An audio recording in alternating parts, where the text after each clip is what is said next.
Hi friends, welcome back to my channel Tanu vlogs. ಇವತ್ತಿನ ಈ ವಿಡಿಯೋದಲ್ಲಿ ತಿಳಿಯೋಣ ಯಾವ ರೀತಿ ಮಿಕ್ಸಿ ಇಲ್ಲದೇ ಕೇವಲ ಬಾಟಲ್ನಲ್ಲಿ ಮನೆಯಲ್ಲೇ ಬೆಣ್ಣೆನ ತೆಗಿಬೋದು ಅಂತ.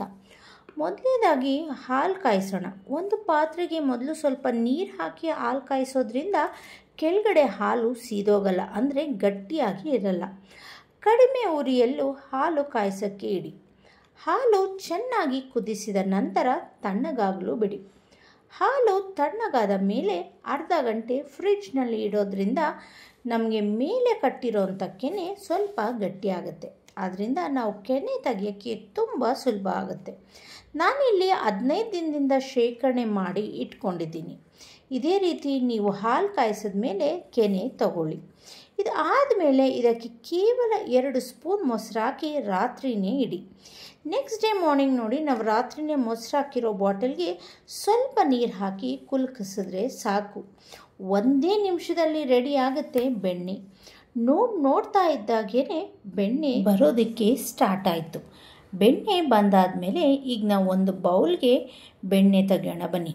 ನೋಡಿ ಎಷ್ಟು ಚೆನ್ನಾಗಿ ಬೆಣ್ಣೆ ಬರ್ತಾ ಇದೆ ಅಂತ.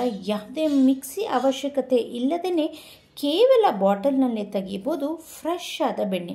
ಅದಾದಮೇಲೆ ಒಂದು ಬೌಲ್ಗೆ ತಣ್ಣಗಿರೋ ನೀರನ್ನು ಹಾಕಿ ಬೆಣ್ಣೆನ 2ರಿಂದ 3 ಸಲ ತೊಳಿಬೇಕು. ಕೋಲ್ಡ್ ನೀರನ್ನ ಹಾಕೋದ್ರಿಂದ ಬೆಣ್ಣೆ ಗಟ್ಟಿಯಾಗುತ್ತೆ. ನೋಡ್ತಾ ಇದ್ದಾಗೆ ತುಂಬ ಈಸಿಯಾಗಿ ನಮ್ಮ ಮನೆಯಲ್ಲೇ ನಾವು ಫ್ರೆಶ್ ಆಗಿರೋ ಬೆಣ್ಣೆನ ತೆಗಿಬೋದು, ಅದು ಕೇವಲ ಬಾಟಲ್ನಲ್ಲಿ. ಫ್ರೆಶ್ ಮತ್ತು ಆರ್ಗ್ಯಾನಿಕ್ ಆದ ಬೆಣ್ಣೆ ರೆಡಿ ಆಯಿತು. ಈ ವಿಡಿಯೋ ನಿಮಗೇನಾದರೂ ಇಷ್ಟ ಆಗಿದ್ದರೆ, ಯೂಸ್ಫುಲ್ ಅನಿಸಿದ್ರೆ ಲೈಕ್ ಮಾಡಿ, ಶೇರ್ ಮಾಡಿ ಮತ್ತು ಸಬ್ಸ್ಕ್ರೈಬ್ ಮಾಡ್ಕೊಳ್ಳಿ ಅಂತ ಹೇಳ್ತಾ ನಾನು ಹೊರಡ್ತಾ ಇದ್ದೀನಿ. ಮತ್ತೆ ಸಿಗ್ತೀನಿ ಮತ್ತೊಂದು ಈಸಿ ಆದ ಇಂಟ್ರೆಸ್ಟಿಂಗ್ ಆದ ರೆಸಿಪಿಯೊಂದಿಗೆ. Thanks for watching. ಬಾಯ್.